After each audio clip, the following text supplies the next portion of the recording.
Eat Some More Biscuits are one of those melt in your mouth biscuits that are easy to make and doesn't require a lot of ingredients. So let's make these delicious melt in your mouth biscuits.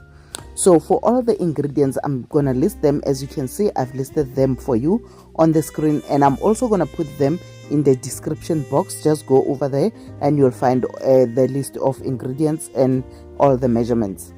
And we're gonna start first by melting our butter.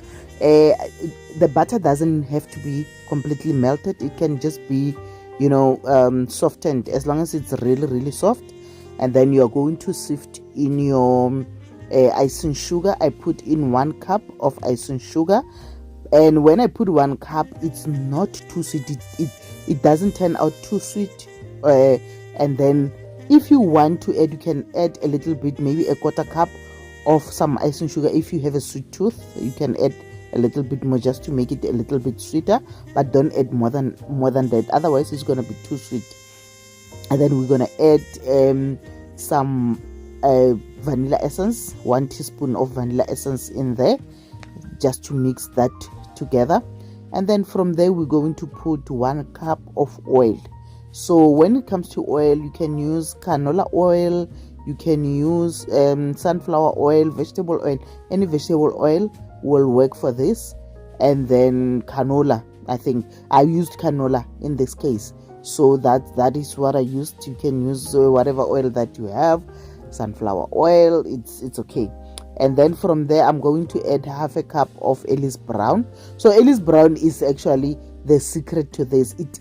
It brings in a certain flavor into the biscuits. So add a 1/2 cup of ellis brown just to bring the flavor up, to bring the taste of these Eet Some More biscuits up. And then from there we are going to sift in 4 cups of cake flour and 1/2 cup of corn flour. So I already put them together, the 1/2 cup of corn flour and 4 cups of cake flour, so that I can sift. When I sift them in, I sift them in together.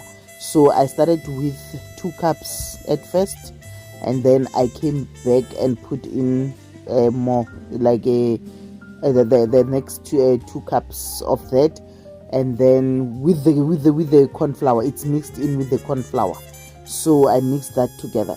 So you know what, the corn flour is going to give it that snap, like when they cool down, there's this snap that you'll get on the biscuit to make them so sort of like crispy and snappy. That's what the corn flour is gonna do in this case. So that's why I'm adding 1/2 cup of that. So you just do that and mix that together. And then after mixing all this together, we are going to now finish this. And I came in with my hands. After mixing it with my spatula, I came in with my hands just to make sure that everything is mixed together. Once everything is mixed together, you're gonna see that it's not gonna stick to your hands. As you can see there, it doesn't stick to my hands anymore. So if it doesn't stick to your hands, then it's the right consistency. So I'm going to put it, now I'm going to roll it out. So I started first by pushing it down with my hands before I took a rolling pin and rolled it out, as you can see there. And then I'm gonna roll it out with a rolling pin, and then it shouldn't stick to your rolling pin. So what you can do to make sure that it doesn't stick to your rolling pin, you just sprinkle some flour on top, and then you sprinkle some of the flour on the rolling pin. Make sure your rolling pin has some flour, and then you sprinkle some of the flour on top of your mixture after pushing it with your hands like that. And then from there you roll it out. As you can see, I've rolled it out, and then I'm using that 4-corner cookie cutter to cut it. As you can see, it's a medium one. There's no small ones. If you want smaller biscuits, you can use a smaller one. There's a small, there's a medium, there's a large. So the one that I'm using is medium, so you can use a smaller one. If you use a smaller one, you'll get more biscuits, but smaller ones. So it depends on you which size you want, the medium ones. Usually the size that I cut with is the size of the Eet Sum Mor biscuit, the normal Eet Sum Mor biscuit. But I guess it depends on you, because this is homemade. You can literally make it the size that you want. If you want bite size, you can make it bite size, but it's still gonna be delicious in any case.